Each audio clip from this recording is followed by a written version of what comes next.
কবরে নাকি আল্লাহ রাব্বুল আলামিন প্রশ্ন করবে তুমি রাজনীতি করেছো কিনা, তুমি কোন আইন মেনেছো।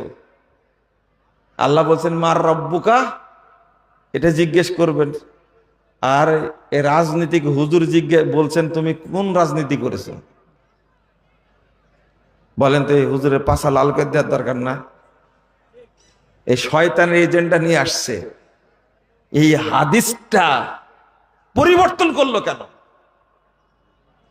অবব্যাখ্যা করলো কেন? আপনি ভাবতে পারছেন?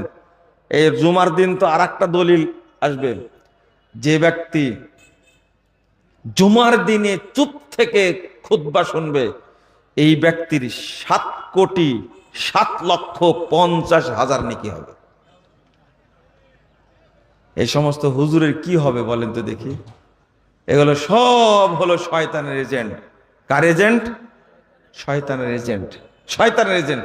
আবার এদের ডিমান্ড বেশি। হুজুর 1.5 লাখ টাকা ছাড়া চুক্তি করে না। কত টাকা? 3 লাখ টাকা চুক্তি। 3টা প্রোগ্রাম করবে, হেলিকপ্টার ভাড়া দিবে, 9 লাখ একদিনে চুক্তি।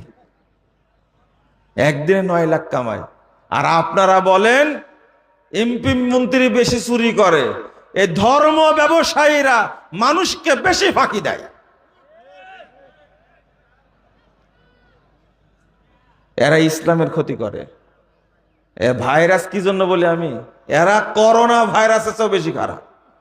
করোনা ভাইরাস শুধু আপনাকে মারবে, কিন্তু আপনার আকীদা মারতে পারবে না, আপনার আমল মারতে পারবে না, ঈমান মানতে পারবে না, তাওহীদ মারতে পারবে না। কিন্তু এই ভাইরাস বক্তা প্রথমে আপনার আকীদা নষ্ট করবে, আপনার তাওহীদ নষ্ট করবে, আপনার আমল নষ্ট করবে, তারপরে আপনাকে মারবে। এই ভাইরাস বক্তাদের সাথে কোনো আপোষ নেই। কথা কি মনে থাকবে? কিন্তু তার ওয়াজ তো না শুনলে নাকি আপনার ঘুম হয় না। আপনার অবস্থা আর যে বলে লালনের গান না শুনলে আমার সকাল হয় না, দুইটা কি? লালনের গান শোনার চেয়েও বেশি খারাপ আল্লাহর নামে মিথ্যাচার করা শোনা। কথা বোঝেননি?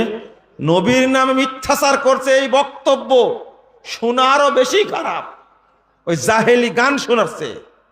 আপনি কি বুঝতে পারলেন?